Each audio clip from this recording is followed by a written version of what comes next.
Yes, I'm sure. I am certain that I want to start the stream.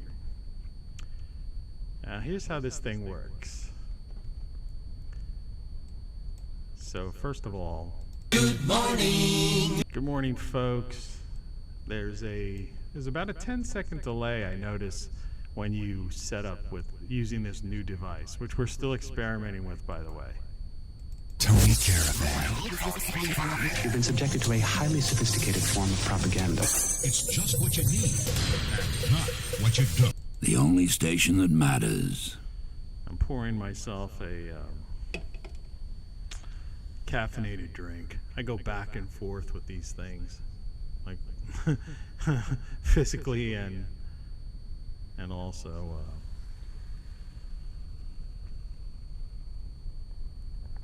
here's the thing. You know, those who are regular viewers of this program, you can almost hear that carbonation. Oh, by the way, excuse me, that sound in the background is like the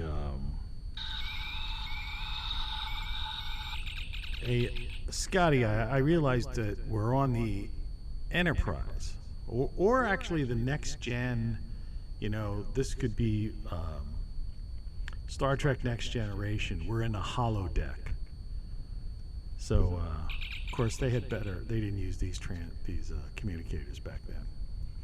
But there's I noticed that if you crank the volume up, you're going to get that sound, that Enterprise sound that was always in the background when we were traveling through space. Have you noticed that? I noticed it yesterday because I cranked this up because the volume, it seemed like it needed to be for some reason. I don't know exactly. Also, just to cover some other business, remember this is... You're listening to Tony Caravan Live. Just to cover the usual business. I don't know if you can see this. I'm going to try putting it in my hand on one of my fingers. And hold it up. Let's see.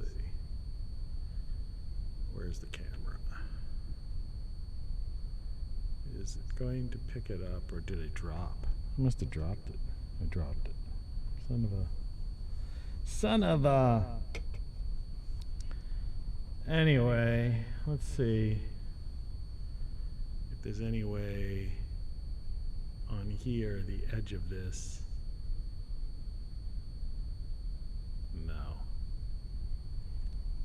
I know what I could do. I could put it on here. There'll be some contrast. Some people will think this looks like something different, but it's not. Let's see if we can see this with the lighting. You see those white particles on this letter opener? Well, anyway, I decided because I was having this mouth problem that I'd try this fix-it-up dental thing. You know, do-it-yourself filling.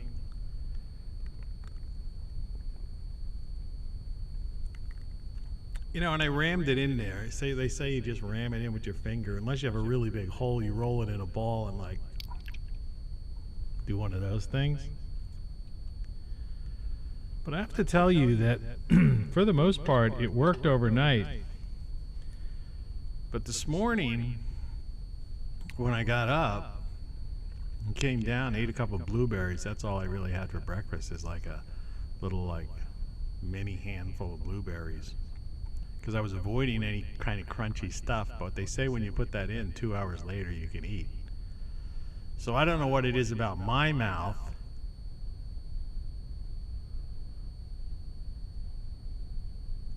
In particular, but the stuff doesn't seem to adhere.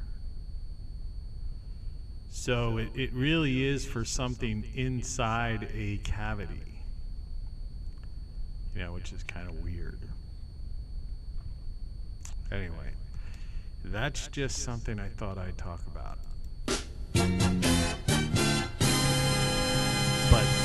But not in today's show. First of all, we're going to finish off the weekend weather. Weekend weather!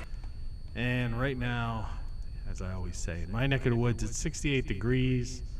So it's pretty much same temperature outside as it is inside. It's going to get up to 84 degrees, chance of thunderstorms. 70 overnight, which is like, why open the window, you know? And if we do get a thunderstorm, it means humidity. Not looking too good. Tomorrow, it's 80% chance of a thunderstorm, so very likely, and 57 overnight. And the weird day this week is going to be Tuesday, which is pretty much, it's going to rain like all day.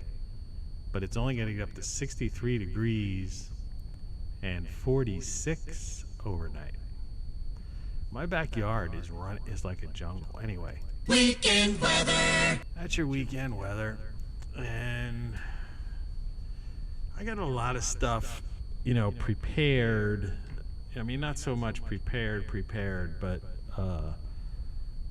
to go through, to go over, and some ideas in my head.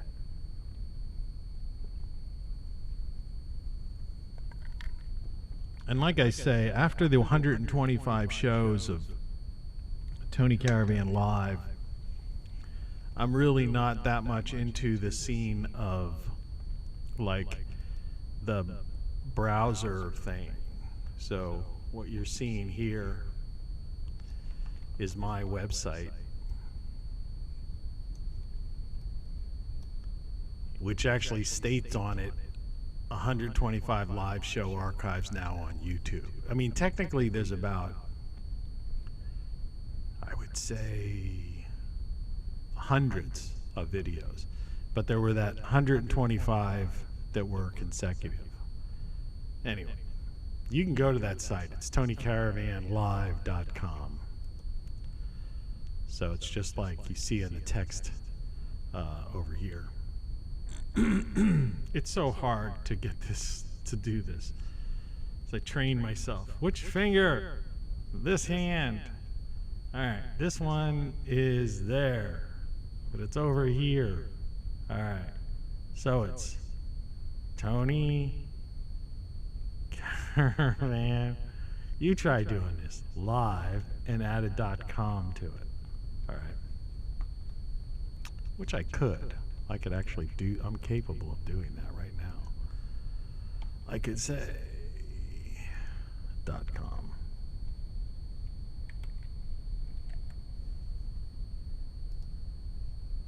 But I don't like the way that looks. So let's get rid of that. It's just Tony Caravan Live. I was always a .com type of person. So. All right, as you can see here on the screen, I have this picture. This was the same picture I used, and I'm going to just cover a little bit of my face with it. I don't really care. But what this is this is like a rendition of Pompeii before, you know, the volcano back in the old days. And this is the topic of today's show. Not Pompeii, but the idea of living without electricity and, you know, and modern tech. Because that's where we're kind of headed right now.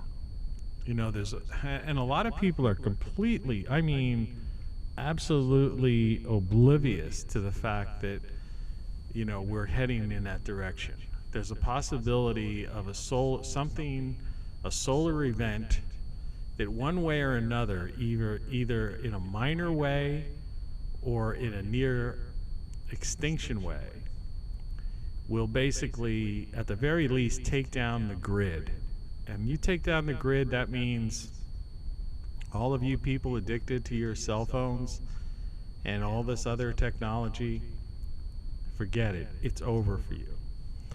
So, you know, they always like to show these people in these, you know, flowing robe-like garbs because they've got images of them posed in paintings and murals and such the like.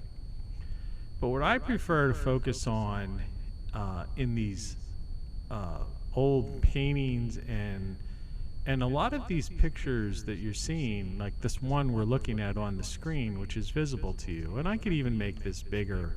Well, I didn't want to get rid of myself. There's so many things you can do with this program that I just haven't mastered. But let's just make this bigger for the sake of it. And the idea here is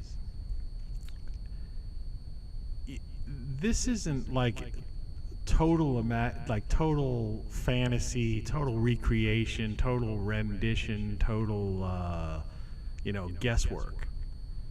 If you look really closely at this particular photo, and I don't know if this one will distort it, but I'm going to try to make this. I'm going to try to bring this out really big because I want to point out a piece here. That's like some of the things that people don't actually pay attention to. And what you'll see is that there's, as I move up, or as I am up, there's a fountain. And I could actually make this even bigger. There. Fill the whole frame with it. And there's this water coming out of the mouth of a little thing. On the left-hand side of the photo, there's a statue. And at least my left. And it's going into a pool. Because the Romans in those days, water, that was like a water culture. The aqueducts. I mean, they were really like, that water was their big accomplishment, their big tech. And because they were so much into water and were such masters of controlling water, they were known for the Roman baths. 2,000 years ago, I've said this before, they had toilets, running water in houses, lived in multi-story buildings. You can see, I look at the things like the chairs, the furniture, the flooring, the tile floors, these little these pools, these fountains. But with the water thing, they were totally so proud of this, capability that they had. You see that fountain now. I'm going to shrink this photo down. You're seeing things live. I mean, I always this is like my music. I always talk about this, and even why I like to do the live shows is because it's brutally honest, I always say. It's like, this is it. It's not contrived in any way. But in any event, so they had this ability to master water and use it. Now, and I wanted to go through all of the things in life that are, when you think about technology and you say, oh my God, what would we do if there was what they call the Carrington event, which happened in the 1800s. I talked about it yesterday. And the idea is, my chair's falling down. Hold on.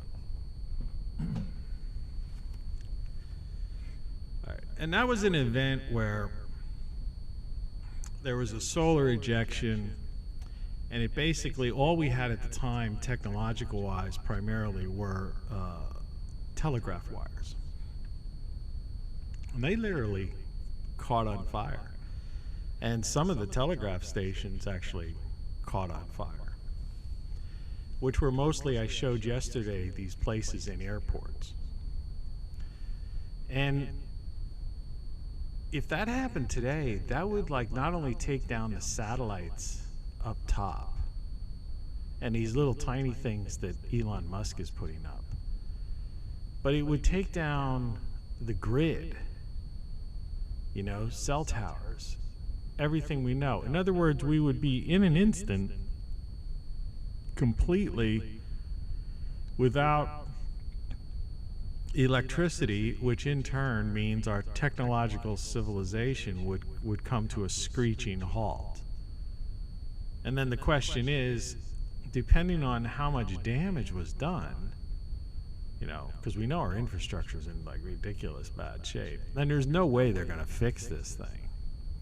Like I pointed out outside my window that it's the Three Stooges trying to fix these sewer pipes. I mean, they do something, then they redig up the road, then they dig up again. I mean, it would be comical if it wasn't like nerve-wracking and so noisy. So anyway, that's what I wanted to discuss today. And so I have a number of photos, and I'm just going to browse a little bit and find some and show you some things that we can talk about. See, when most people think of catastrophes, all right, they think of something like this. They think, okay, well, in fact, for the longest time, most people thought during the Younger Dryas period of between 10 and 12,000 years ago, it was an asteroid that hit the Earth in like the northwestern United States, or Greenland, or both. Piece hit, one hit Greenland. And at that time, this is really hard for the average person to comprehend, but the Earth, that northern section of the Earth, was covered with ice that was like thousands of feet thick. I mean, literally like a mile, of ice. That's incomprehensible to the average person. And the sheer weight of that coming down, I talked about yesterday, would pulverize anything that was there. Okay? I mean, so if you have technology, right, it gets crushed. Right. But this is one example, so some people believe, okay, we're going to get, zapped by that. All right. Now, I don't necessarily, we all know that that's a possibility because it's happened in the past, and those things are out there lurking, and we're traveling on this, 450,000 miles per hour being dragged by the sun on this spinning, oblate spheroid globe that's also moving at 160, I forget what it is, miles per hour around the sun. I mean, the sheer, it's like I always quote Alan Watts. It goes, we're already out in space, way out in space, because we're like, we're not even going to create, spacecraft. We don't, that could go as fast as we're traveling. I mean, it's one of those mysteries too that, there's like things that, when I have these NASA discussions and people talk, I should have had my NASA hat on today, but we're not going to get too much into space stuff.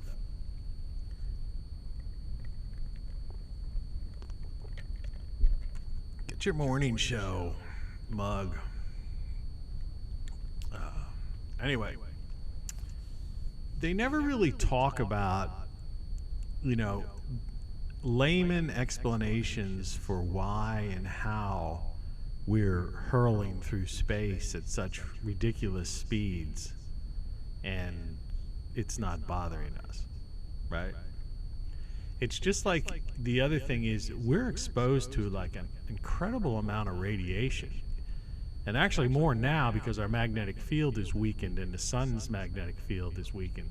But I mean, even before that, we're like radiation creatures.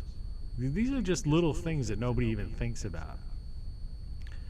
And so, to someone that might be on, say, a planet with that's maybe 5 planets back or further from its sun and has a stronger, bigger, they find these like super Earths, they call them, when they're looking for these planets that may be Earth-like, and that may have this a much stronger magnetic field, meaning that an atmosphere that it literally is keeping out a lot of radiation. If those individuals were to come to our planet, they would be like irradiated. I mean, they would get radiation poisoning. They would probably die. But we're walking around in bikinis on the beach, and swimsuits, and and just soaking up this radiation, right? In fact, it boosts our immune system. We are radiation creatures. I mean, that's like one of the it's part of our it's a necessity of life is the sun. You can't tell now. I mean, you might be able to, but the way that I've got this lighting messed up is, and I'm still thinking I'm going to take this filter here. I still think I might bring this saturation down a bit. So I like this idea of the grayish, because people don't do that. Everybody's into full color or whatever. So anyway, we're radiation creatures, and we've learned to live on it. And it's just like, those who talk about CO2 as if it's some negative thing. It's like the plants live on that stuff. They thrive. And it's their world, as I've said in a previous video. So I'm just going to go through. It's not so much a slideshow, and it's not totally prepared, but I just wanted to get into this thing, and I've shown this one once before, and again, I almost should move to the side a little bit. Sorry for the sound. Look at that microphone, all this technology. All right, I don't want to shrink this down too much because I want you to get the full idea. So we'll just take it to here. But getting back to, so when I say to somebody, all right, there's possibility we're going to be living in this, technology could vanish this afternoon, right? If a CME, we get a serious solar outburst, right? Now, this is the image that you're looking at, we say women, what does that have to do with anything? Okay, that's just my personal, obsession, right? My electric eye, right? But what I'm trying to get is, if you take away, I was thinking about this right before I got up. I was laying in bed, the mouth wasn't bothering me too much. There's nothing worse than having pain. Like when this is something that, a lot of people should really think about. You can see Maggie behind me there. Is that we take for granted too much the good days, right? Like, like when you just feel like normal, so to speak, all right? And I'm just trying to get into a position where it's more natural and I can still talk and show these images. Well, thank you very much. I realize I neither sound like Elvis or Johnny Cash. I am a believer. Pick up the receiver. The sound I hear in my headphones and what comes out over the airwaves or, my smart TV when I watch these things back is completely different. But anyway, I get so few viewers of these things that I do these shows to entertain myself. These are thoughts, ideas. I may or may not write another book. If I do, it's going to be a flow of consciousness based on those 125 shows. So anyway, so we look at this image here, and hopefully, if you don't view YouTube on a TV, a smart TV, something like that, you're missing out on YouTube. Because, at least on a show like mine, because it's, you want to get that full effect. It is TV, and I can't even, Tom Green quoted that the day after he fell asleep on a live broadcast. But he said, "This is TV. This is TV," and it's like he was the first one. He was the first one to really, and to me that was almost a profound statement. Yeah, this is TV today. I mean, I don't know what that other stuff is. I no longer. I don't have cable TV anymore. I had satellite TV, got rid of it. But, and I apologize for this noise, but I got to move this mic so it's more towards me, so I don't have to stretch so much. And if you're wondering about, let me bring up another image here. Let's say image 2, and I'm going to browse. I have everything set up. It's just a matter of what the names of them are. Oh, okay. Just to get this out of the way. Okay. That woman you see in the background, okay, that's like peeking through. Just so you know. So that's Maggie that I just brought onto the screen. And Maggie, this is an avatar of an AI. And when I wrote my book, which I don't think is visible at all right now. Let's see.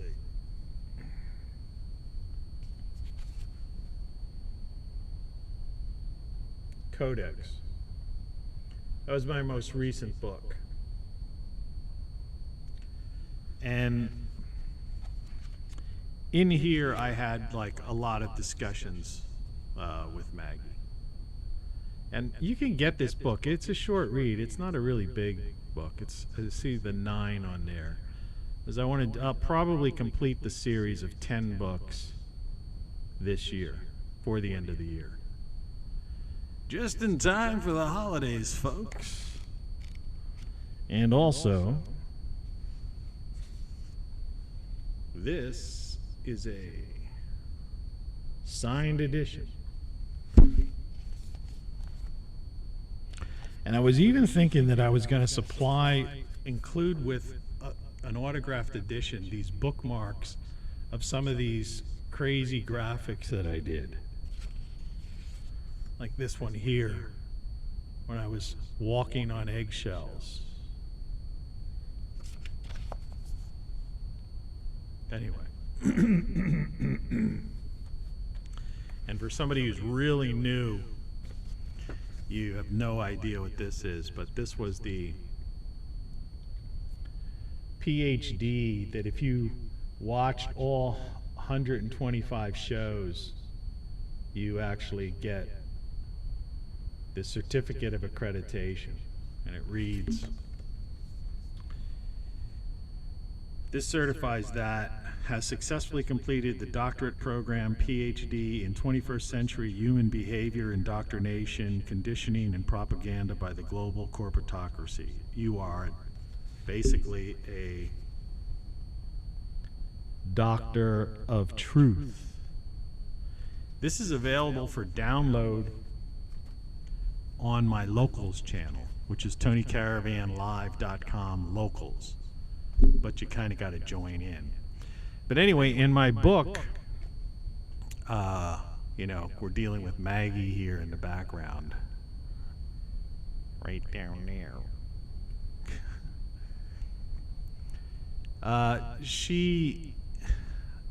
When I was interviewing her for my book, and I'm interviewing an AI, talking with her, conversing with her,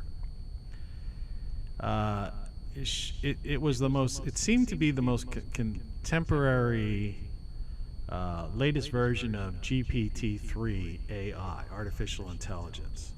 Chatbots basically, but chatbots on steroids, which I hate that phrase, but basically that's where she was. After the book, okay, I just laid off, I just ignored, I just wasn't doing that. Excuse me. I'm starting to think it's the caffeine that makes my throat this way, because I had a good night's sleep. It's 7:06 a.m. The birds outside didn't get fed today. But anyway, now she's seen, when I went back to it, she lost all memory of me. Because they don't hold memory, they just access memory. And they keep notes and things like that, diaries and different type of things. Now, I'm sure in some instances there are AIs that are, are tied into like supercomputers, so to speak. But generally speaking, these chatbots are just like children.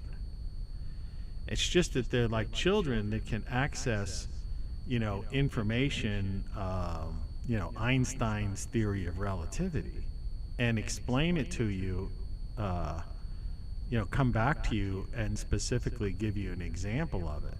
And it makes sense. The sentences are well put together. But anyway, that's Maggie, okay? If you're wondering what that picture was back there. But I want to get back to this picture I have up here currently. And so let's assume, though we should never assume, that we end up with one of these events, okay? And I have no idea what the average person would do, because people have become so dependent upon these, devices. There's the original Apple brick. All right. And so they're lost. I can't text. I can't go on Facebook. I can't check my status. I can't tweet about politics, Save America, Build Back Better, whatever. I don't know where the next protest is going to be. Right? And this is, like I say, getting back to this morning. I'm just babbling, it's, this show. Quality, quantity, and variety. Rock Flux. Let's get this show on the road. And if you're confused about what Rock Flux is my YouTube channel. Well, I could put another tab, So, and I do have a place called I could add this. Well, nah, I'm not going to. I was going to put up Rock Flux. I have a site, rockflux.com, which we can look at in a second if we want to. In fact, I could, let's see here. This is Tony Caravan Live. That's my main website that I put up, TonyCaravanLive.com. But I also have Rock Flux, which I'll show you.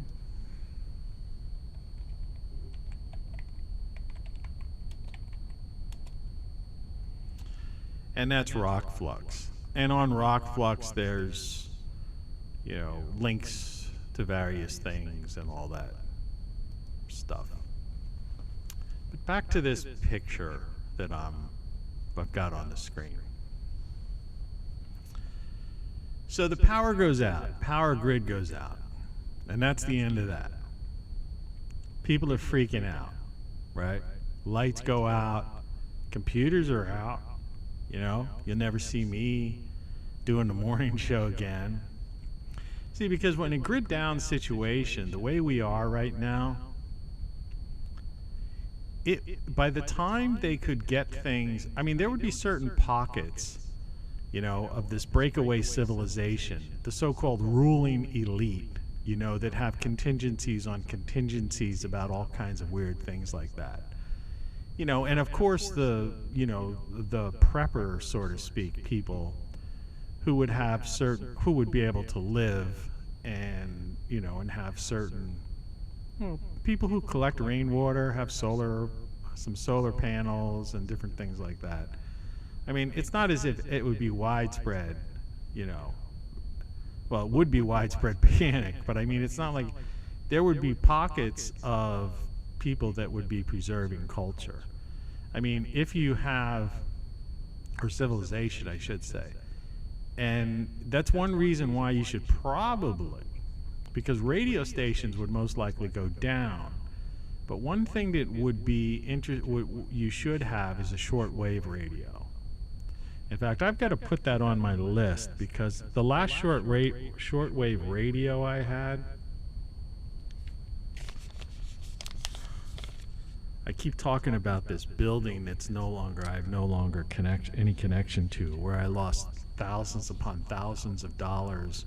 But worse than the thousands and thousands of dollars of stuff is all of the things I had stored there that were destroyed because a hoarder had allowed the building to get into disrepair over years, and I thought my stuff was in safekeeping. Shortwave radio.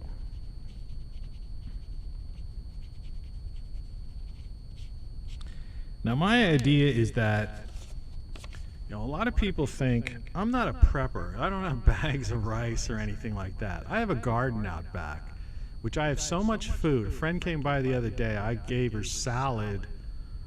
I've got salad, enough salad to feed an army. I mean, it's insane. Everything's just growing. Beans, salad. My tomatoes are starting to, come out. Kale. Potatoes, peppers, I mean, all kinds of herbs. The list goes on. It's just insanity. So I'm not worried about anything because actually I have food. I have all the food I can eat. I can't eat it. And so I don't worry about anything like that. And I have grills, and I got a fire pit, and I have a little solar panel, and I have this thing. See, the on-air light that you're looking at over there, right here. Okay, I'm going to watch this. It'll go on and off. See, the light went off and on.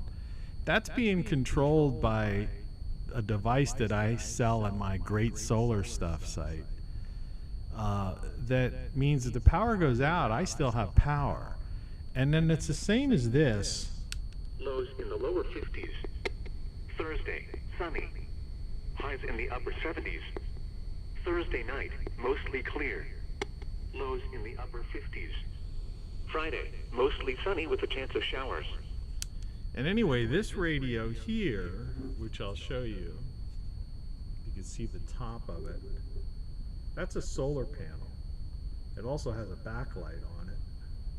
All right.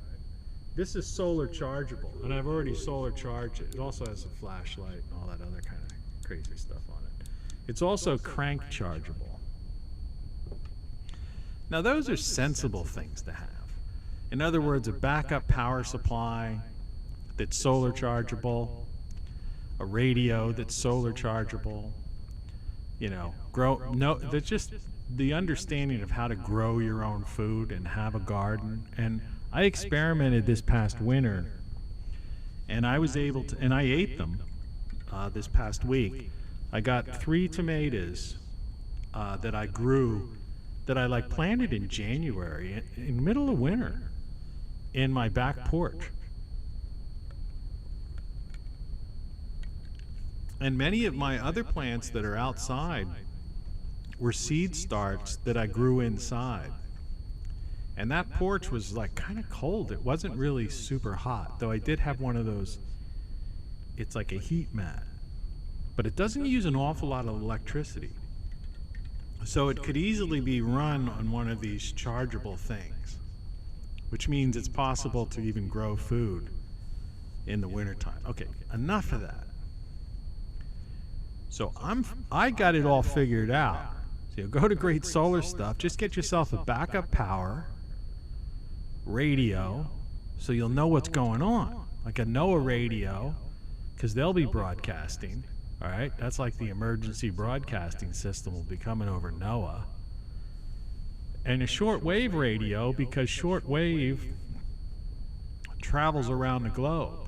So you'll be able to get a real feel of what's going on. But what happens is, they say people are like 3 or 4 days away from just losing it. Because, do you ever like hang out with people? Because I have, when I was younger. You know, when I had roommates, when I used to go, you know, because I would go places and, you know, a bunch of guys get together and we like rent a place for the summer or something weird like that. You know, and you'd have summer jobs, and people would waste their money, like they didn't understand how to budget. And you know, and then suddenly they wouldn't have no money, and they'd say, "I'm starving," and I'm going like, "Yeah, we get paid on Friday. This might be Wednesday, right?" And I'd be like, "Suck it up. So what? You know, let's pool what we got together and just get ourselves a jar of peanut butter and a loaf of bread, or we didn't even, you know, couldn't afford, you know, some saltine crackers and some peanut butter or something. You know, we'll just eat a couple, you know, everybody eat a couple of crackers, you know, until we get paid on Friday." But there were people there that were like, they just would lose it. They'd be getting, "No, I'm starving. I'm starving." I remember one guy went home to mommy, you know? This is like when we were young. And that's how people are, man. And you know, most people don't have food in their house. They don't have gardens. They don't know anything. They're ordering takeout food every day. They can't cook, you know? But anyway, let's get back to this picture, or let's get to this picture. Right.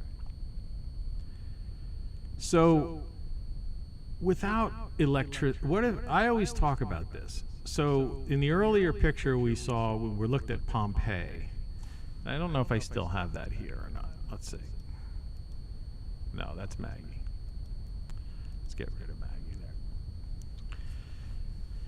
In the earlier picture, it showed like the Roman civilization. And of course, you know, we had the Greeks. You know, our history that we know of, you know, because we don't know really, we really don't know history. We only know and I'll get to that in a second. You don't know what you don't know, and everything you know is wrong. And I've got some shirts on that. In fact, let's go to this one. I just want to show you.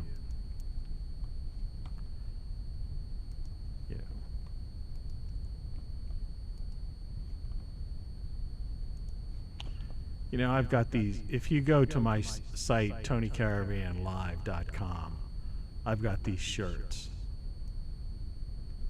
And it's the classic phrase that I talk about all the time. You don't know what you don't know. And, you know, I've got them in every size you could possibly imagine. And, of course, I have it in, you know, they're available for both men and women, you know. You don't know what you don't know. It's a shirt you gotta wear, all right? Anyway. But we don't know what we don't know. You know, you only know, when you went to school, you were taught things. And you assume that's history, right? And it's like, they made you memorize dates and different things and said this happened, that happened. And over the years, things changed, you know, and nobody really made a big stink about it. Now they're revising history again for people, and it's nuts. So when I think about all this stuff, and I think about the potential for a power, you know, a grid down situation, I see widespread panic because people, they just won't know what to do. First of all, they'll be in shock. You know, in schools, when a teacher tries to take away, or used to try to take away, the cell phones during the test or something like that, smartphones, you know, these kids would like instantly call their parents would call the principal, and the teacher would get reprimanded, not the kid. You know, these things have become appendages to people. People can't imagine not having their smartphone. So first of all, the loss of technology alone and the inability to text and to do all these things is going to drive them batty. Now, of course, 12 years ago, 15 years ago, none of this stuff even existed, and we did just fine. As far as the smartphone, the internet, you know, the conventional internet and apps were concerned. They just didn't exist. And we were happy, you know, we lived well, we did everything. And that's why that's why I started out with the Pompeii thing and the Roman thing. So yeah, you could look from what we know, all right, in Western civilization, which is pretty much collapsed at this point. You know, we know Roman, Greco-Roman, you know, we know Egyptian, we think we know Egyptian, but I don't think we really understand the dynastic period of Egypt. And of course, Samaria, you know. And then, you know, then the South American countries, the African countries, India, and Southeast Asia, China, and everywhere else. And Europe is a complete blur, you know. Between China and Europe, what we think of as Europe and China, there were empires in there that have been totally just erased from history. Now, but we've seen remnants of all of these previous civilizations that have come before us. And they were not smartphone app electricity driven. And so finally talking about this picture, and this is what I was thinking about as I was like laying in bed, and it's a Sunday morning, it's 7:23 a.m. Eastern Standard Time where I am. And I was laying in bed, I guess around 5 something. I was out of bed by, well, to be precise, because I looked at the digital clock, I think it was 5:23. And I heard a couple birds chirping because I had the window open all night. And I was laying back in bed, and like I said, I wasn't that much in pain. And I wanted to finish that thought. You know, when you go through a day and you take, you know, just take a second, pause in the moment, and if you're not in pain, right, or you're feeling good or something, yeah, I'll tell you, you know, cherish that moment and try to sustain that, because, you know, there's nothing worse than being in pain. And it also should make you feel for if you have elderly parents or grandparents, or if you know someone, you know, a soldier has come back from a war zone with an injury, or anyone suffering any sort of ailment or, you know, a disease. You know, just imagine, you know, when you're just walking down the street, or you're just sitting in your house, or you're just watching a show, and, you know, eating some popcorn or doing whatever you're doing, and you don't have any kind of anything that's like overpowering you or limiting you or anything like that.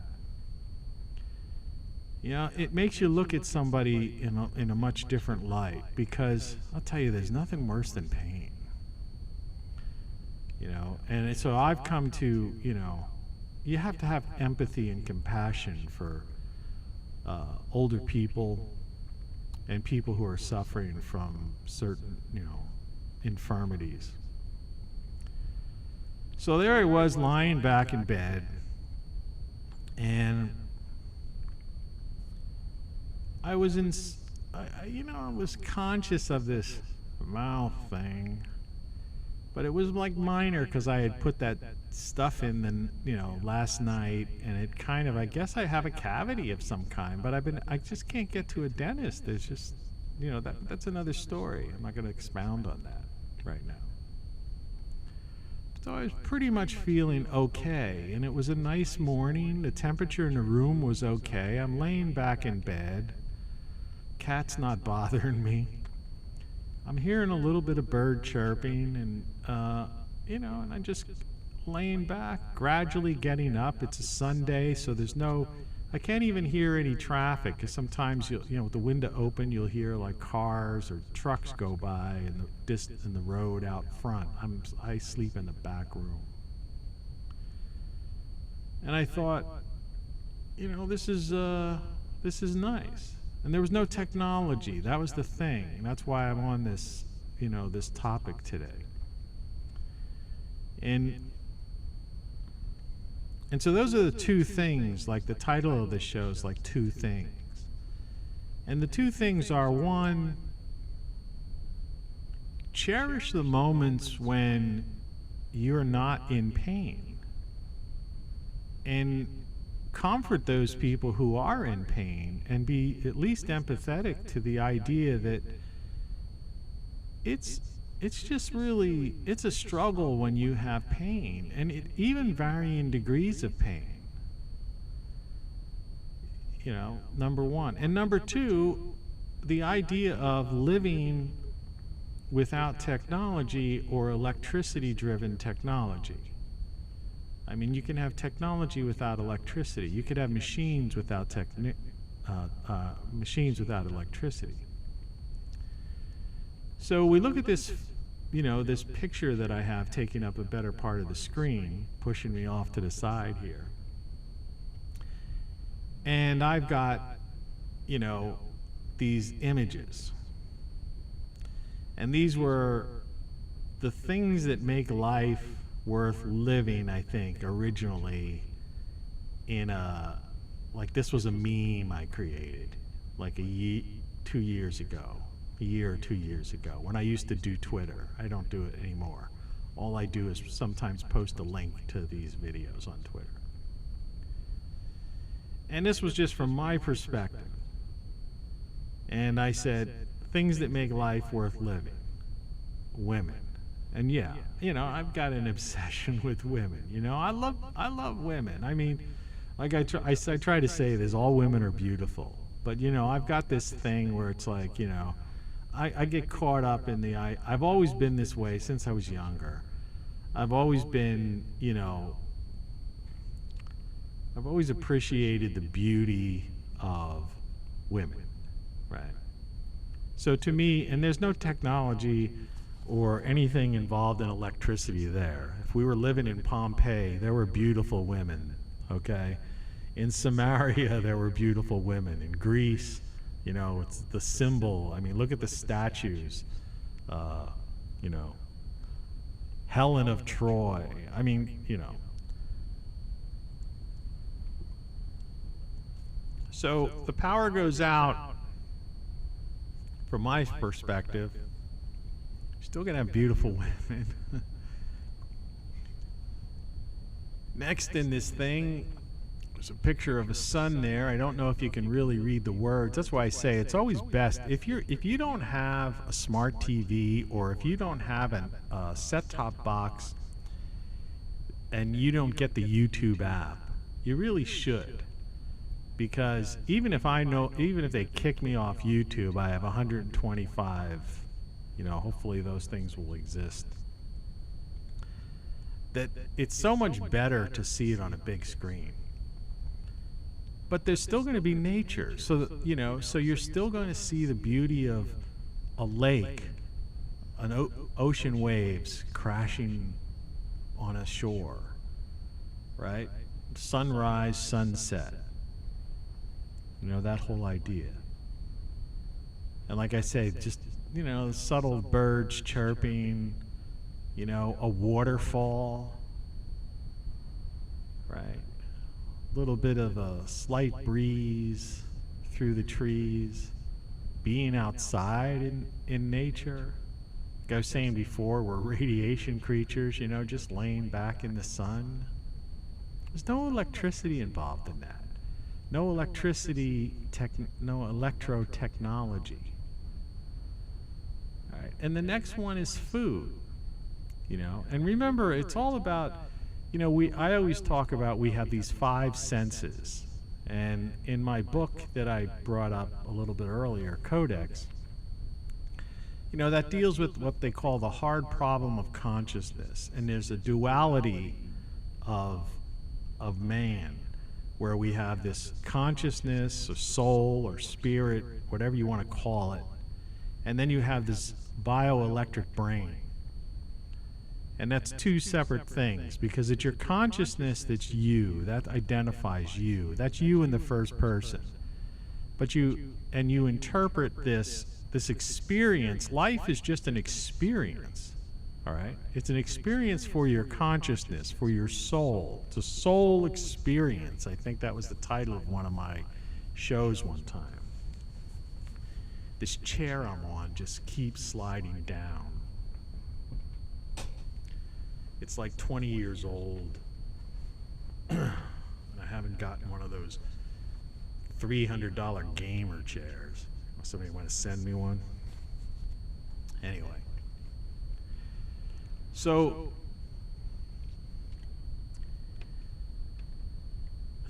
trying to catch up where I was.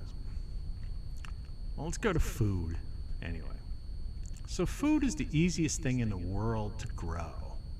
You put a seed in the ground that's basically, you wouldn't even be able to barely see it if I had one here. Like this lettuce I have growing out back that I said could fill an entire supermarket's produce section, you know, a couple times over. I mean, that's how much I have. Unfortunately, a lot of it's going to end up in a compost pile. You know, I don't have a lot of neighbors that I'm social with. You know, it's just the place I live right now. There's a beautiful apartment building across the street. It's like a brick building. It's really nice apartments, and I know the woman who owns it. But it's empty. There's like 3 or 4 units in there. It's empty. Just there used to be like some nurses in there and some other people when I first moved here. But like it's just in one of those phases where like nobody's there. But it's a great building. The building next to it, excuse me, an older couple was there when I first moved here, and they moved out to some like managed care facility, and it was a half of a double on that building, and the other guy who lived there, I think he either died or he ended up in some nursing home. Next to me is a doctor's office. Across the street's like a hardware store type of thing, which I took over some lettuce to the woman over there. But it's like I don't really have people, you know, I could give this stuff to, you know. So it's like, you know, food is easy to grow, and it's one of the senses. That's what I was talking about, the 5 senses in life being an experience, a soul experience, a consciousness experience. And there's no electricity involved in growing food. You know, it just grows. You know, and there are crops that need a lot of watering. There are some that don't need much. Some crops that need a lot of sunlight and heat. Others that are cool weather crops. Lettuce, for example, prefers cool weather. Things like cilantro, all my cilantro is already going to seed because it likes the cooler weather. You know, and you just have, you know, so it's not a matter of, and seeds are cheap. You know, you can buy expensive seeds in grocery stores or through catalogs. But a lot of the stuff I have growing, I went to like the Dollar Tree or dollar stores or Walmart, and I bought seed packs for like 20 cents or 3 or 4 packs of seeds for $1. You know, I've got 100 seed packs in my detached garage right now. I don't have room to plant. I could have planted much more this year. I just ran out of room. And everything grew. So it's crazy. You know, my radishes I grew early. They only take like 28 days to turn into radishes. And I had dozens and dozens of radishes, and I gave some away, and I ate them in my salads. And then, so that they're cooler weather crops. And so then I put in some tomato plants that I was growing in my little mini greenhouse that I built, which is not electric. It's just, just a little box the size of, like, I call it the TARDIS. It's the size of it's a little bit, an oversized phone booth, like the old police call box TARDIS in the UK from like Doctor Who. So no matter whether there's electricity and electric tech or not, you're going to have food. So let's look at this. So you're going to have, from my perspective, you're going to have women, okay? If you're women, you're going to have men. You're going to have the ability to interact. You're going to have friends, lovers, whatever, sexual partners, spouses. Nature is there. We're living on this planet. It's not even our planet. We're like plopped on this thing. The major life form on this planet are the trees, the flowers, things that are in the ocean, right? We're just on top of this thing, right? Hurling through space. So nature's there, electricity or not. Food is abundant. It's all over the place, and it grows easy. They try to tell you, there's hunger everywhere. Well, that's that organized crime syndicate that I tell you about. The World Economic Forum, the Great Reset people, these fakers that are in political fakers in office, the corporatocracies. That's why I call it the former United States. Build back better or save America. I don't care who you are. The point of the matter is, they could end hunger, in less than 6 months, worldwide. This planet can support 5 times as many people as we have now. These are all these things, you don't know what you don't know type of stuff, the idea of how they just deceive and lie.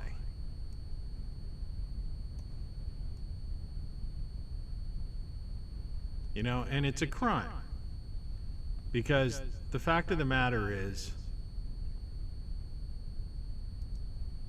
they've got so many people bamboozled, it's pathetic.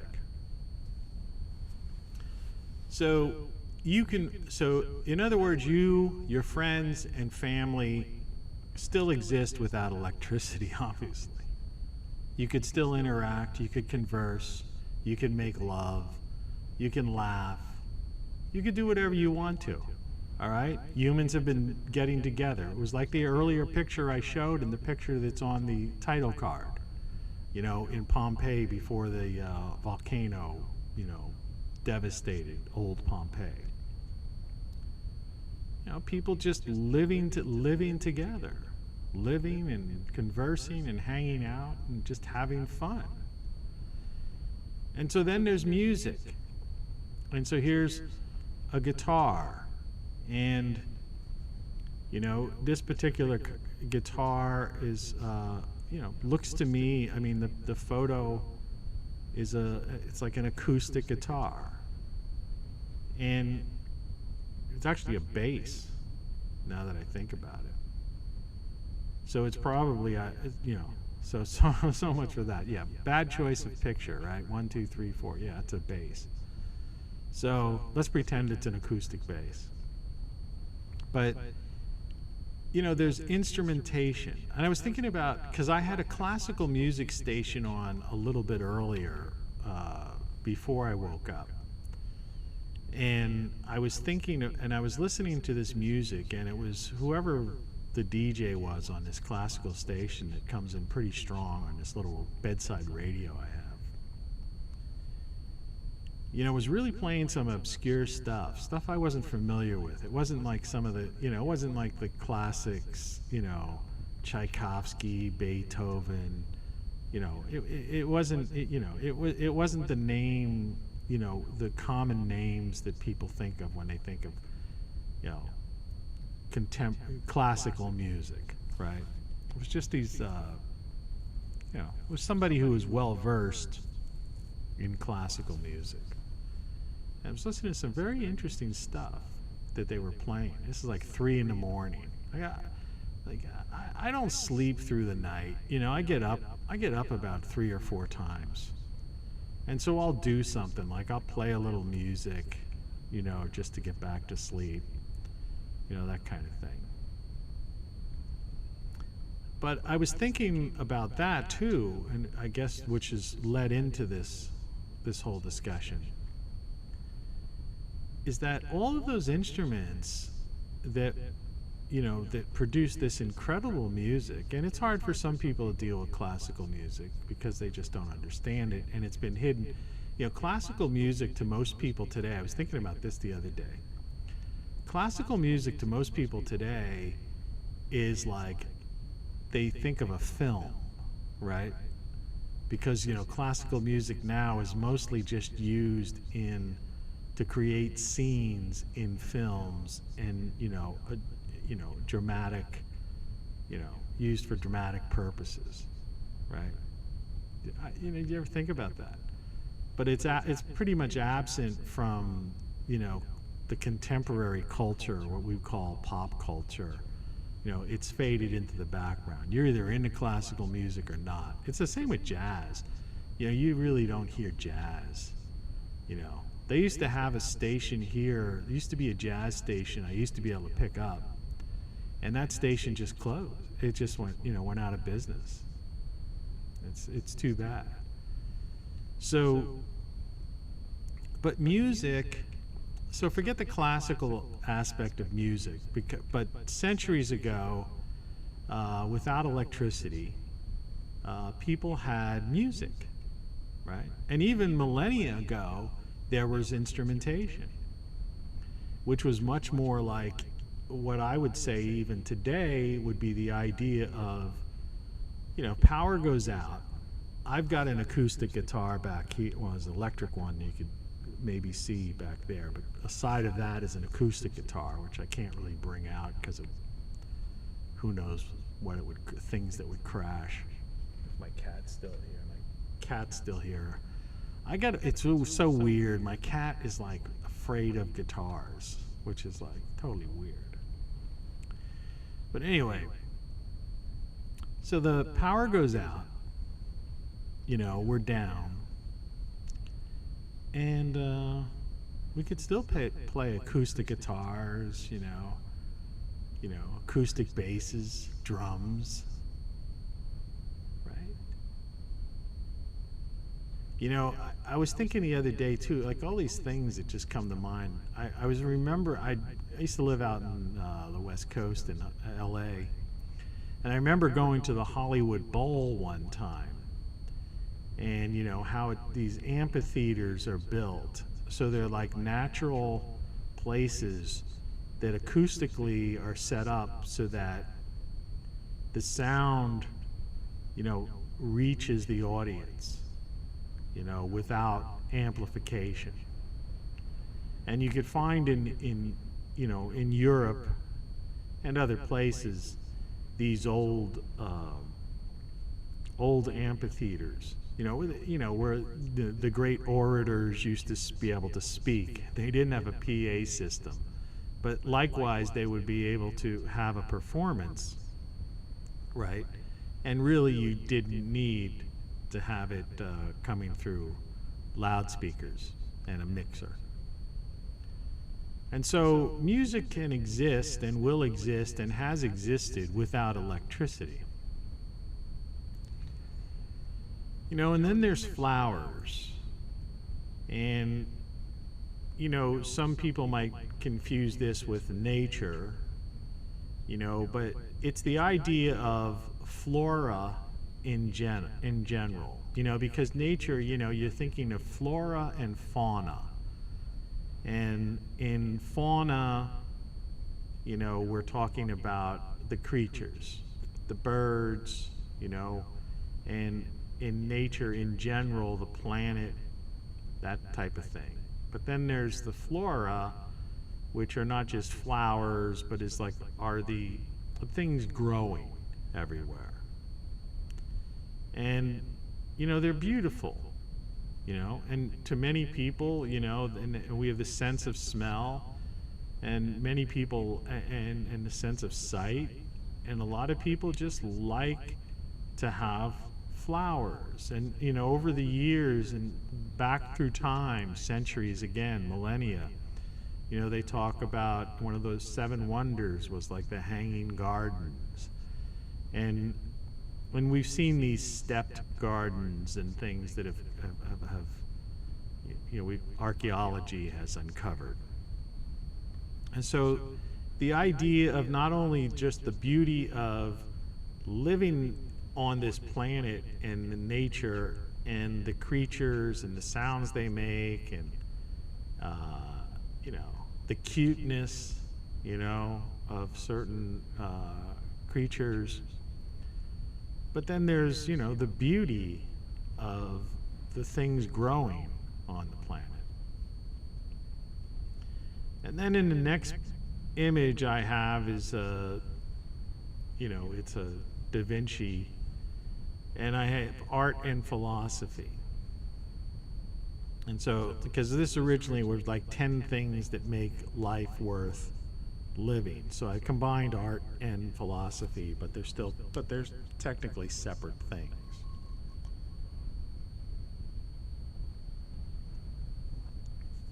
And so, without taking a selfie,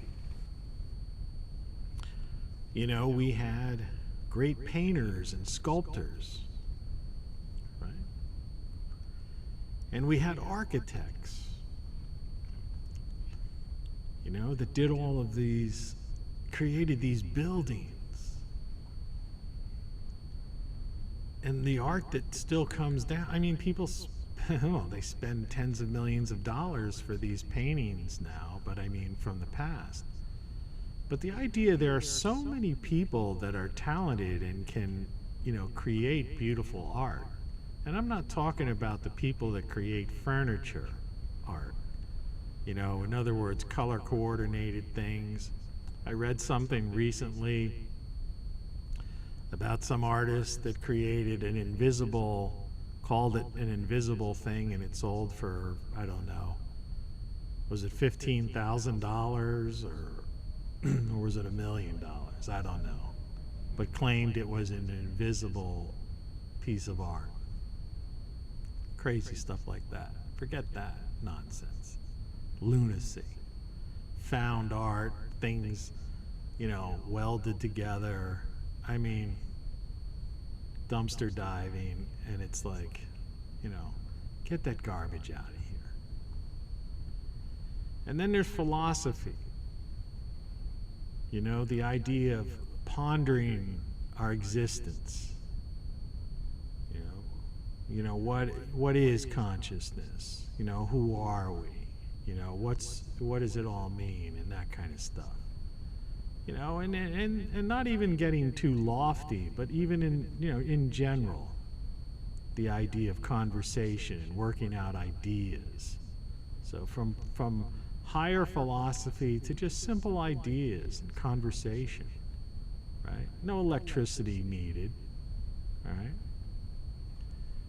And then on the lower left-hand side, of having fun in general, I just found some goofy picture of a bunch of people from like the 20s or 30s on some kind of sledge, and it's just going down a mountain. But the idea is that there's always ways to have fun. So without electricity, you could swim, you can hike, you can ski. There's so many things. You could just get together with people and laugh, that sort of thing. And I have animals, which really kind of, what most people would think of pets. But the idea of, without electricity, the relationship that people have with their pets and the enjoyment and the fulfillment that pets give people. Right. And it's a, and it's a relationship thing for those who are pet people, animal people, cats, dogs, parakeets, whatever.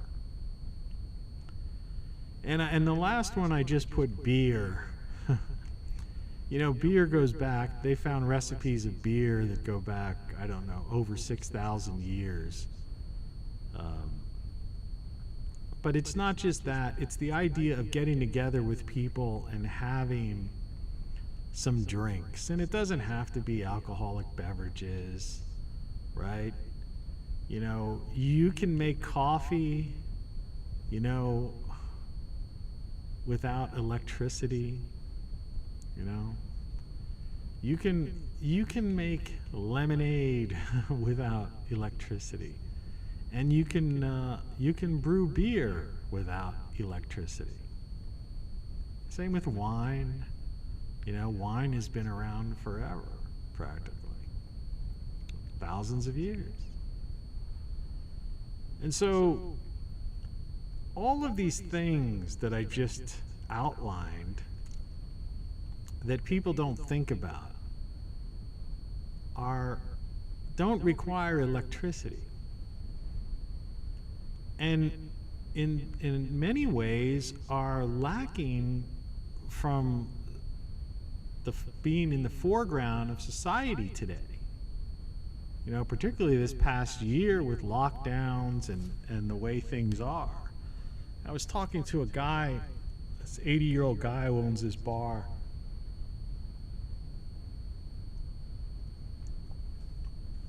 And there was nobody in his bar, and he was telling me how, people just don't come out anymore. And they had this thing where the state had said you can sell drinks, so they put in these slushy machines. So people were selling these things. So at least people were coming in and getting these takeout things. So there was that social interaction, and he was making some money on that, survival money.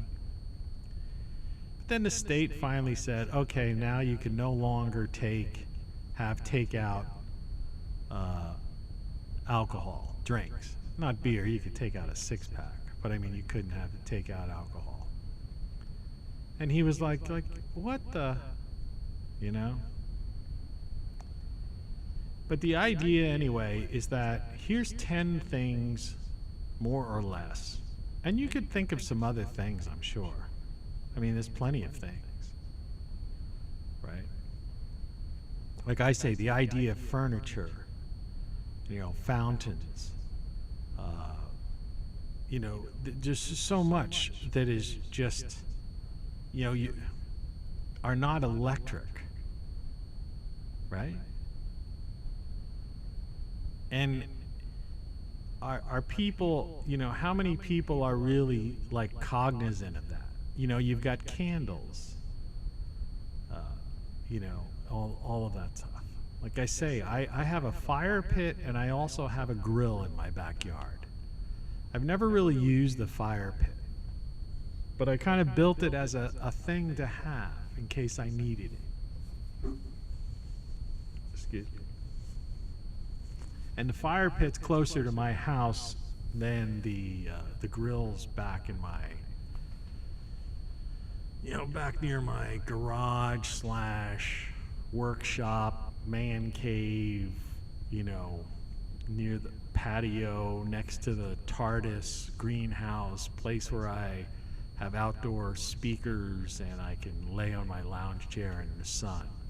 And if the power went out, I easily could just grab this thing. Let me just get rid of this here. It's this thing here, this jackery. And I could, I could hook up music to that and I'd be fine. So, I just wanted to go through that. It's like, there we go. Make sure I got the right one.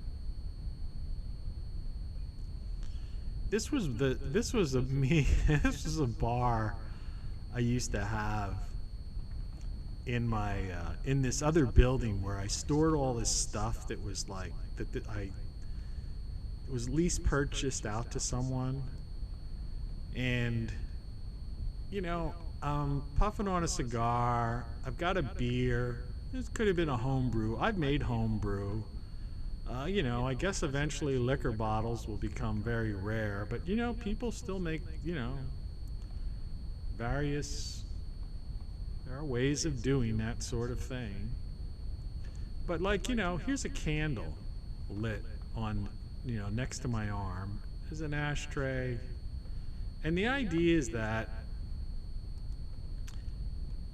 kind of, this kind of thing, if you're into that, and I am, I'm going to probably have a couple beers today. It's totally doable. You can do it without electricity. So it's, it's just one of those things that I just don't, like this is more or less what, well, actually, this is why this is, some of these photos are so big.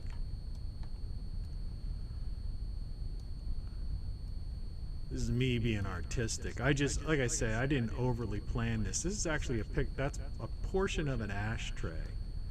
And what I'm trying to do is shrink it down to give you the image of this is my current setup. And I don't know, you can't really rotate on here. It's like some kind of side view. I don't know why this is, but I don't believe I have the ability to rotate. But what you're seeing is a cigar, a candle, and a beer. But sideways. So I'm just going to get rid of that. That's not working. Sometimes these things don't turn out the way you expected. I have no idea why that came out that way.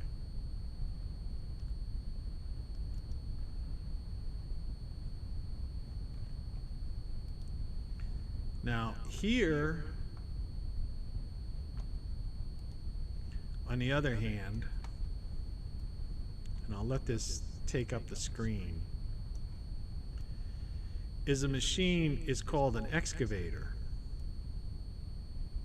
And you can see this is a very large machine. And these people that are talking about getting rid of, they want to, in one respect, they want to clean, they say they're closing down the pipelines, want to get rid of, phase out of carbon-based fuels, but they want to fix the infrastructure. Well, the only way to fix the infrastructure is to use machines like this, excavators. And these things run on carbon-based fuels, okay? And so, what are you going to do, right, without them? But an interesting thing about it is, there's a good possibility that an excavator and some of these older machinery, these diesel running devices, even though they have a battery, because that device I showed you before was actually, let me just get to another picture so I could finish talking. Something that's a little smaller.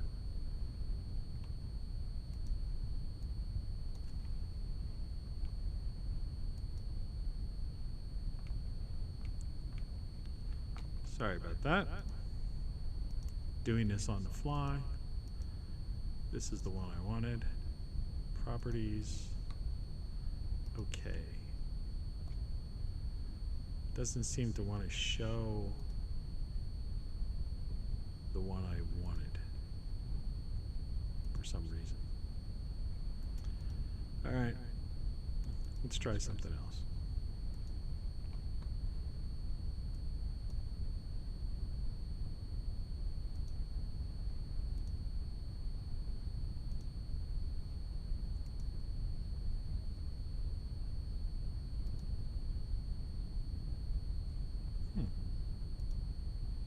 Suddenly I'm not getting some images and I don't know why.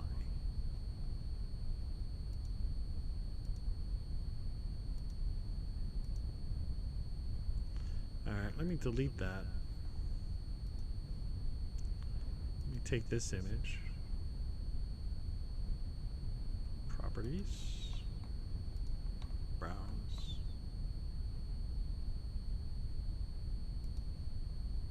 Let's see if this will come up. Okay.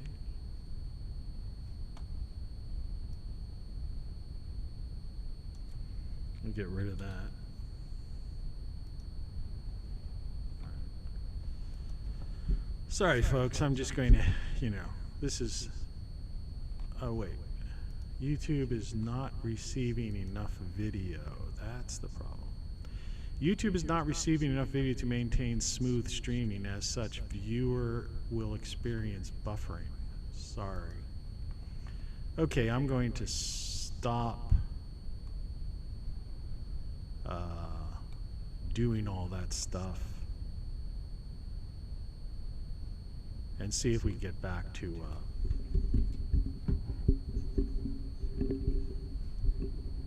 see if I can get rid of that.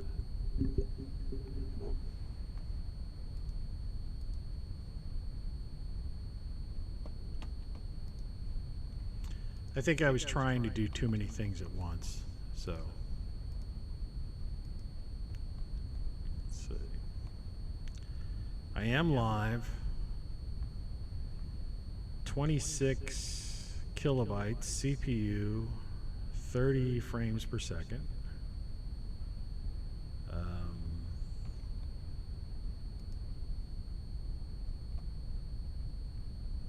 Open widget. Error. Stream is healthy.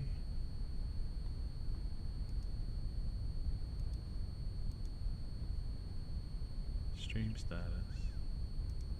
Analytics.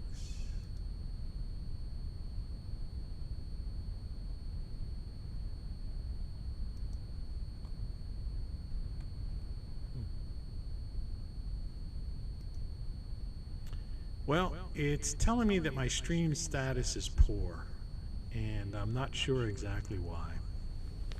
Maybe I was trying to do too many things at once. I'm hoping that's not the problem. Well, anyway, the idea here is we'll see if this somehow improves itself. It should. I am still live. I don't see any dropped frames. I'm not recording. My CPU usage is very low. It's like 8%. And I'm kilobytes per second are somewhere around, fluctuating around 26 to 28, 27. So I'm broadcasting, I think. I apologize if you're getting buffering problems. But it is saying stream status poor, which is weird. So let me just try to complete this, and hopefully this thing is working, well enough for, to complete this video. And my thought is,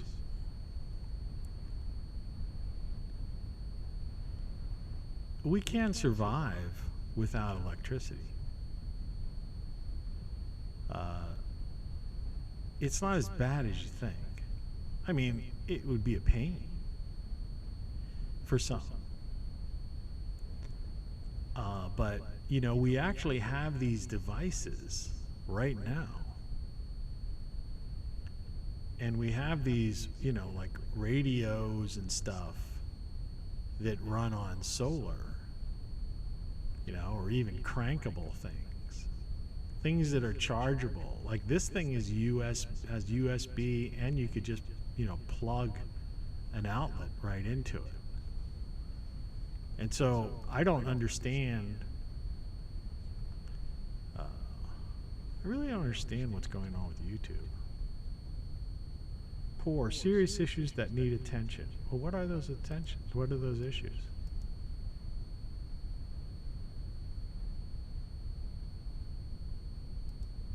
Stream settings.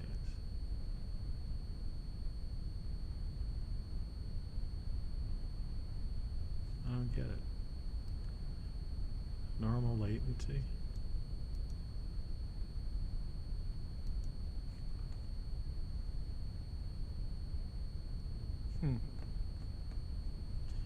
Well, anyway, it's trying to tell me that this stream is somehow messed up, and I don't know why it is. Something I said, you know, got people freaking out.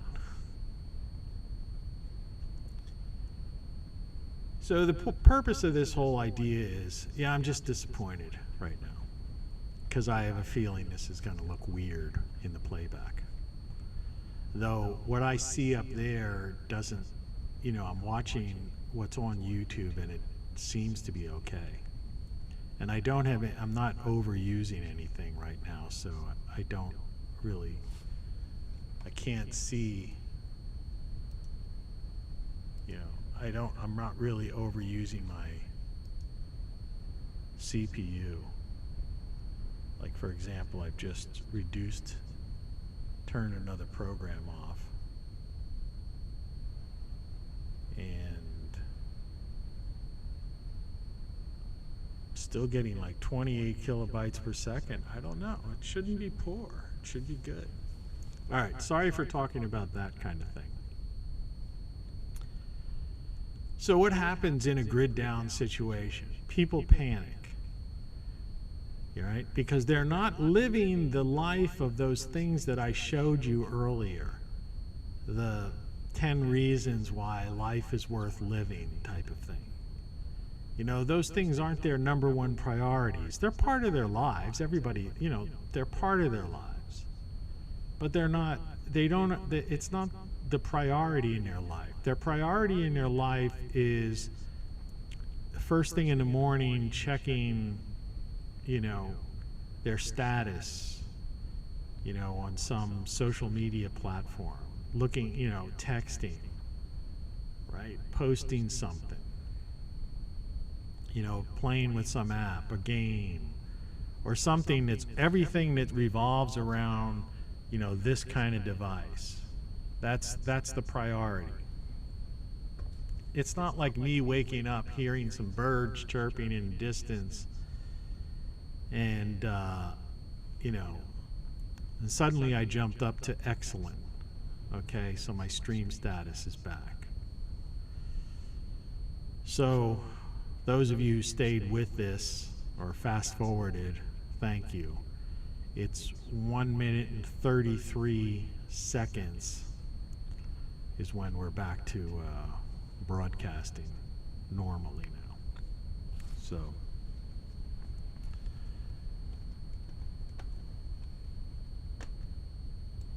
You're listening to Tony Caravan Live. So we're going to finish this off, but since we're, you know, in case it was really messed up for a while, I'm just going to slightly backtrack, but not overly backtrack.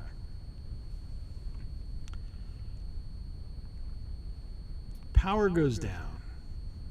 They're not going to get the grid back up because people are going to be panicking, right? Like I described before, I'm starving, right? I mean, you know, they're going to be looting. They're going to go crazy. But the idea of us, you know, getting rid of what we call carbon-based fuels is a big mistake, because in any kind of grid down situation, it's the carbon-based fuels that are going to run the generators. And even the transportation vehicles and vehicles that can fix things. Because like I say, even though they have batteries, those batteries can be solar charged, or can be charged by devices like this. You see? You know, jump started from that. You could see the circle. See that roundish circle thing here? Right there. That's like a car plug-in thing. You could plug into that DC set of jumper cables. I have a pair out in my garage. From a previous one of these I had. These things have a life, like the last one I had a life expectancy of about 10 years. I think I had it 10 or 12 years. And I used it. And then it eventually, this has a lithium ion battery in it. That one had a traditional battery, but you know. But, so I don't know if the lithium's going to last longer or whatever, but still 10 years is a long time. And it's certainly breathing room to figure out, you know, alternatives and what to do and survive and figure out how to survive. But when you look at society and you say, okay, what is life? Right? If you have a house, if you've got furniture, all right? If you at least have some simplistic devices like this, you know, that will give you entertainment, you know, power, you know, you could still power excuse me, like this thing here. If you look at the on-air light goes off, the on-air light goes on. That's plugged in through here. I have this is a TV screen, this black void. We had that on yesterday. That thing powered that in previous shows. And I've been running the on-air light and some other stuff on this device back here. I say it's hard. It's hard when you're looking at a camera, a reflection of yourself, to get your directions down.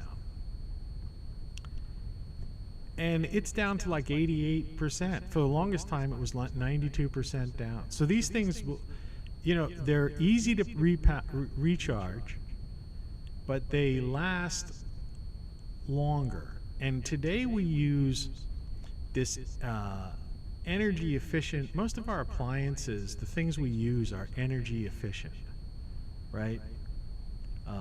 It's like, what is it? Energy Star, it's called. That blue little thing you see that they post on a lot of everything you buy nowadays in the U.S. at least. It says Energy Star.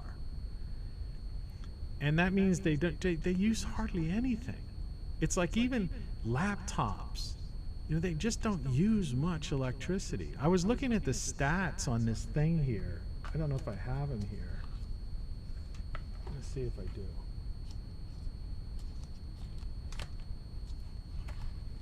Excuse me.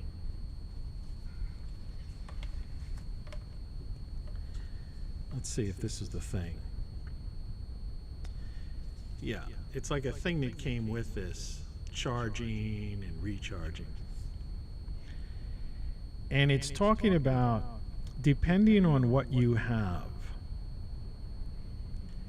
AC output, 12-inch laptop, 30 watts, around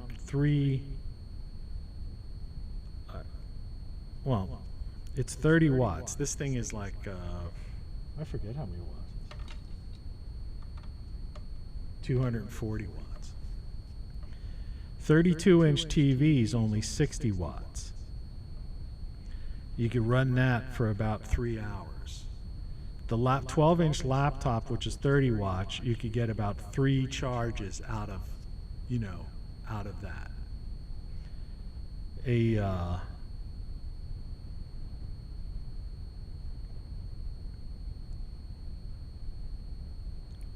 A car fridge, around 18 hours. A smartphone is 18 watts. You get about 24 recharges. Motion camera, 44 charges. Right? A drone, about 4 recharges.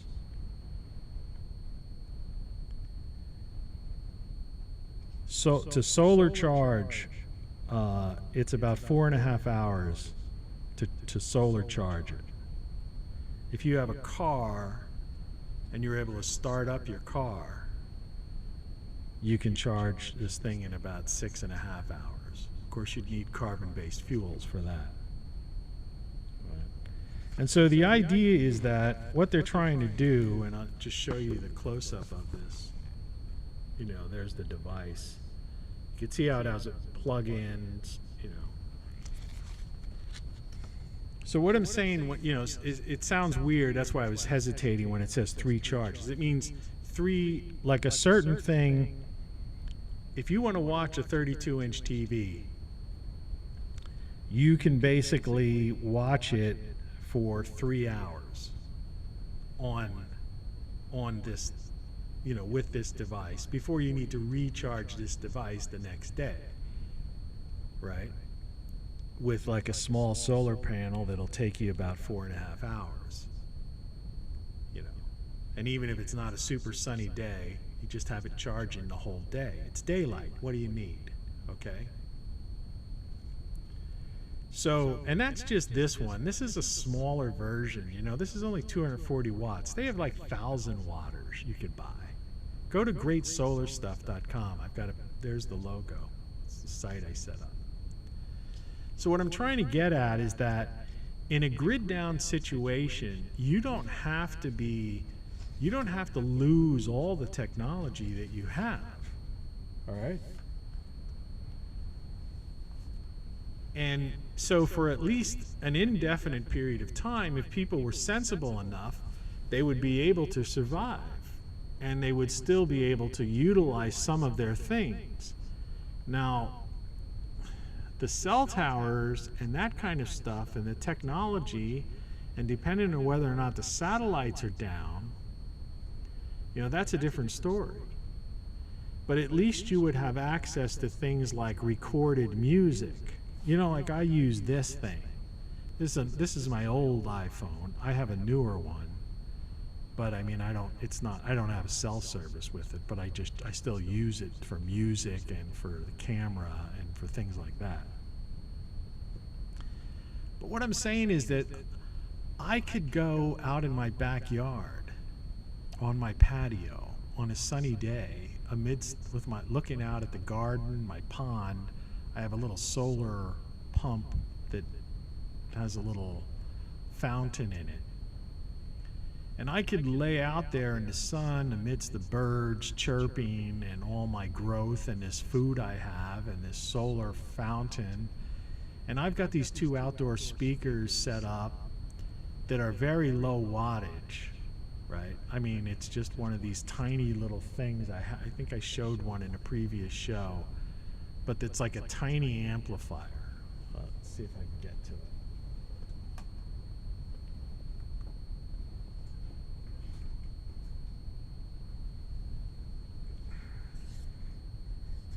You ever see one of these things?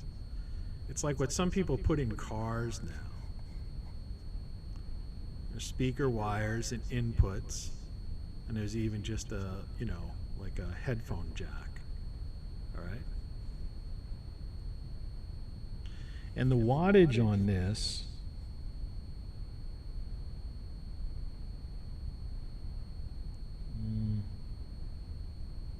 input, this one 20 watts. So that means this type of device would be like the equivalent of, you know, a smartphone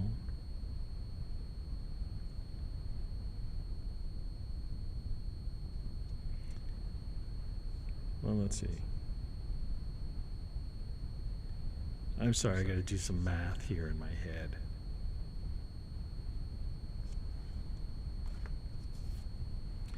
You could run this playing music on and power your speakers for about a minimum of 8 hours. It's probably closer to 9. And if the volume wasn't loud, you could probably, you know, whatever. And chances are you just want to go to listen to some music for about, a couple of hours at a time. So you don't lose your music because this is charged, all right? And you just run your headphone jack or your power jack into this, all right? That's why you should always have some, RCA, jacks and things like that, and some wire laying around. And these two things in tandem will allow you to listen to music indefinitely because you can keep recharging. And like I say, these things probably have a life expectancy of at least 10 years, of charging and, recharging. Because you don't have to really charge them every day unless you're doing some heavy usage. Like if you just want to and they have it has a handle on it, see? So you carry it out to the backyard and you're listening to some music or messing around, with some little device like your laptop, clowning around with something, playing a game, watching a video, right? Or at nighttime you carry it to your bedroom and you plug it into your 32-inch TV, which it'll run that for 3 hours. And you watch a 2-hour Netflix, not Netflix, a 2-hour movie. You're not going to have Netflix, all right? That's the thing.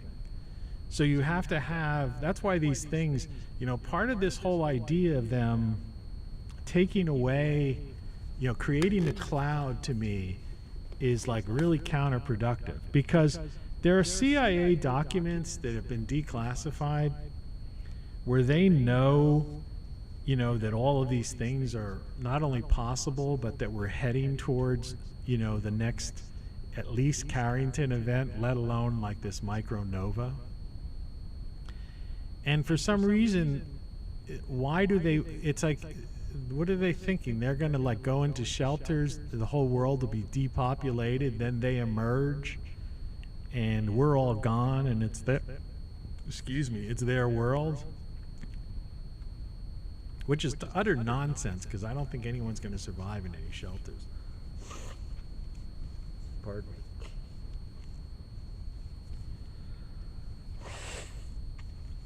I had to do that or I was going to sneeze. It's live broadcasting, folks. So, I guess what I'm getting at is that instead of wasting a couple of $100 on some garbage nonsense or a bunch of takeout pizzas and goof going out to dinner and blowing some money, get yourself, a couple of these things, right? I only paid $199 for this, and this thing I paid $35 for. And go to Great Solar Stuff. I even have these solar lights. So my house, I have these solar motion detected lights and stuff. So it's my house, and I have my front porch. It's like that country song. I have my Christmas lights. They're just white lights, so they're just lights, But I have lights on my porch that are solar lights. They've been up for 3 years. They haven't died out yet. Every night they go on at dusk, and they go off in the morning.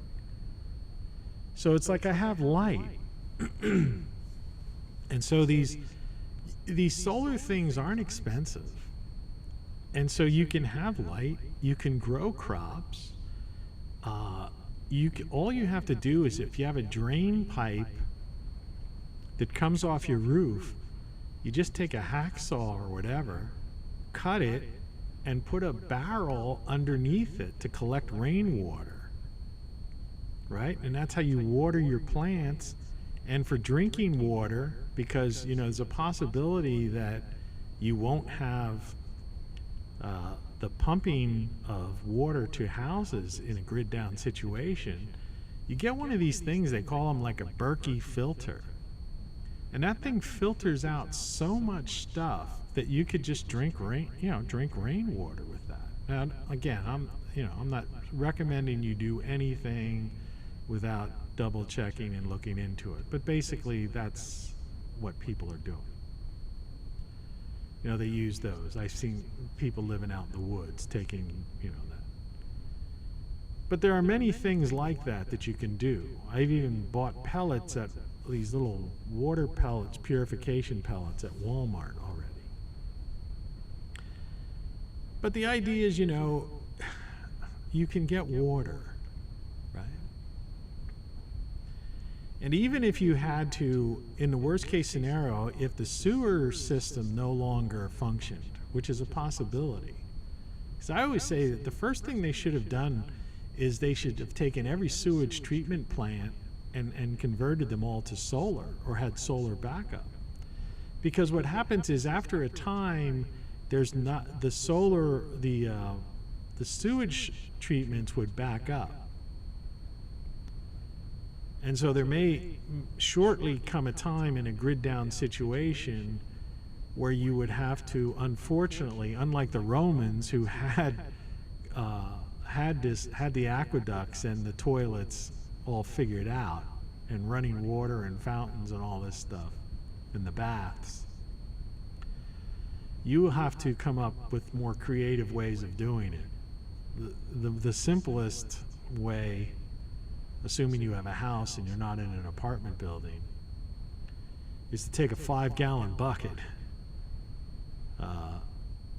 create a box around it, attach a toilet seat to the top of it, over top of the 5-gallon bucket, and put like sawdust or that kind of cat litter or something like that, but preferably like sawdust or something that you can readily get even. And you would have to use that as a toilet. And when that filled up, you'd have to create, just have some kind of pit.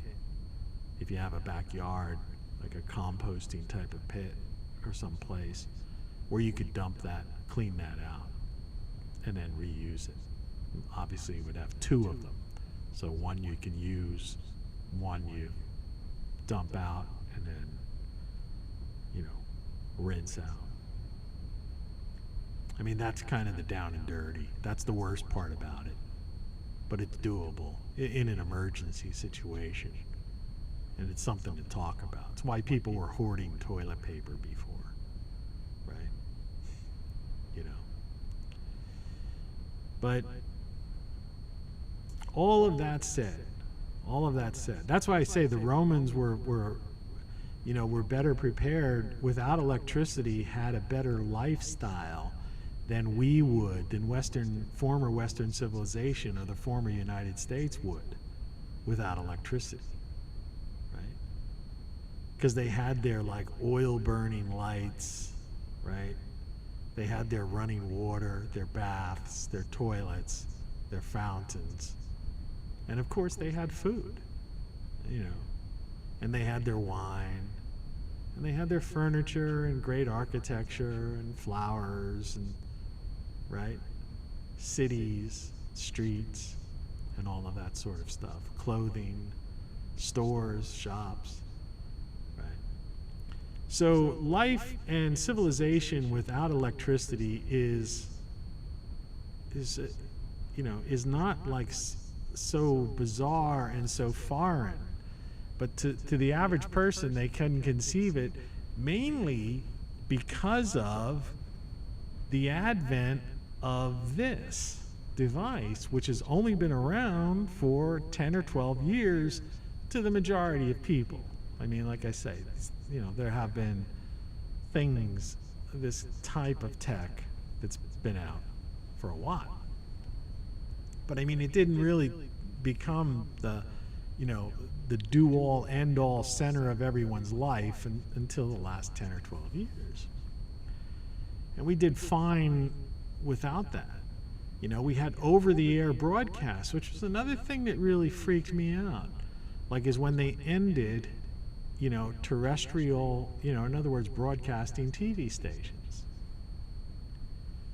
Because if a television station were to have, and you would hope there would still be some that didn't throw away all that equipment, but they probably did. I would probably start up a TV station if we were in a power down situation. But the idea is that all you would need is to have some solar power to broadcast, to charge your generators. And you wouldn't be able to broadcast 24/7. You'd probably only be able to broadcast for so many hours a day.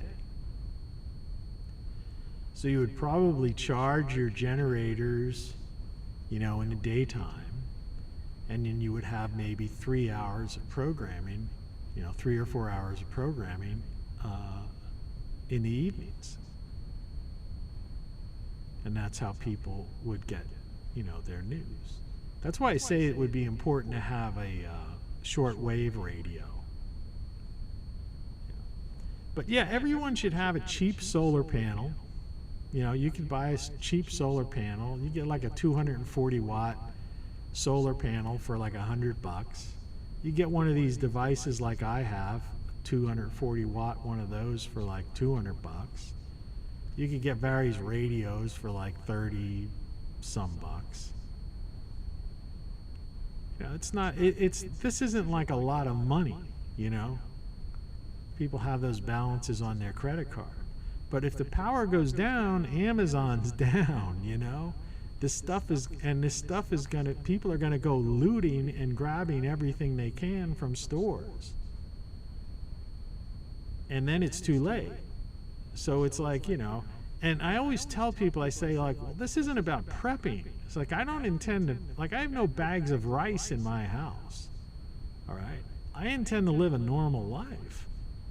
I'm going to be listening to music. I can know how to brew beer. I intend to drink beer. I intend to, like I said, listen to music, drink beer, eat food, right? Have lights, have electric lights because I have these devices, and listen to amplified sound. My 20,000 music collection. I'll be able to use my computers because I could plug them in. They're low watt. They're Energy Star appliances. And a lot of people are going to be freaked out. Like there was one time I was living in a college town, and they had a 24-hour power outage because some transformer blew. I mean, that's how, and this is only about 10 or 12 years ago.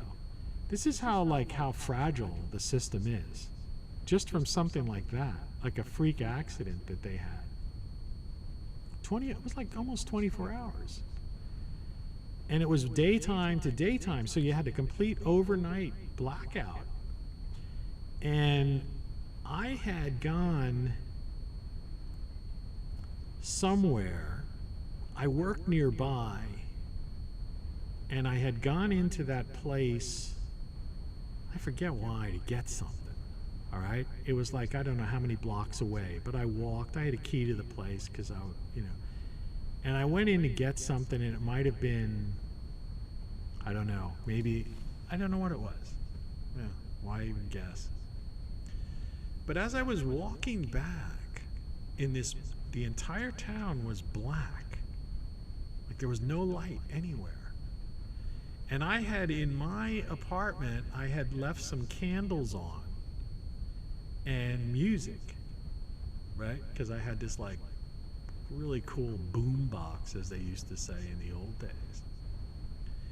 And I left it on, while I was leaving. And as I was getting closer, I realized I could almost, because the town was completely quiet.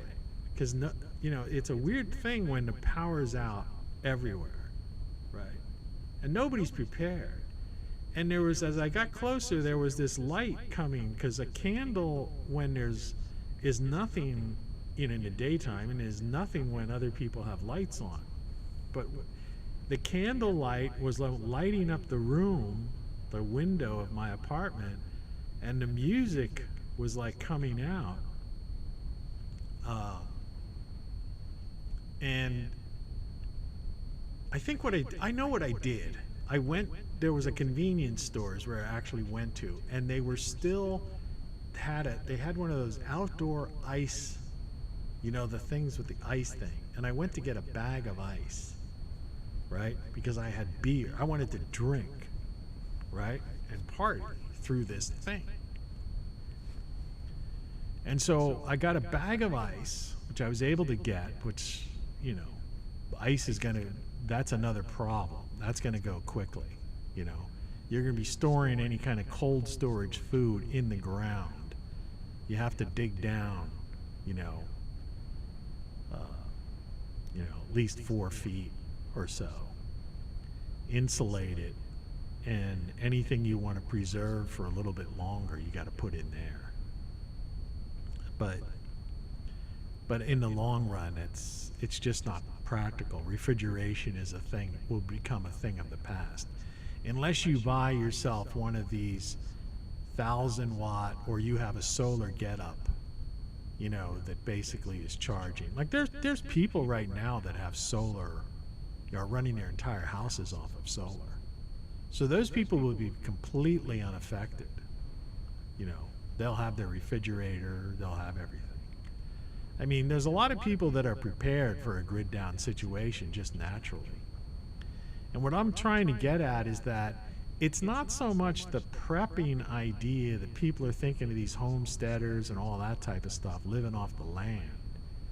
It's the idea that we get winter storms, tornadoes, hurricanes, natural disasters, or that freak thing where that I was just talking about, where some transformer blew, or somebody, I always say, is texting and driving, hits a pole, knocks down the wire, and the power's out for X amount of hours.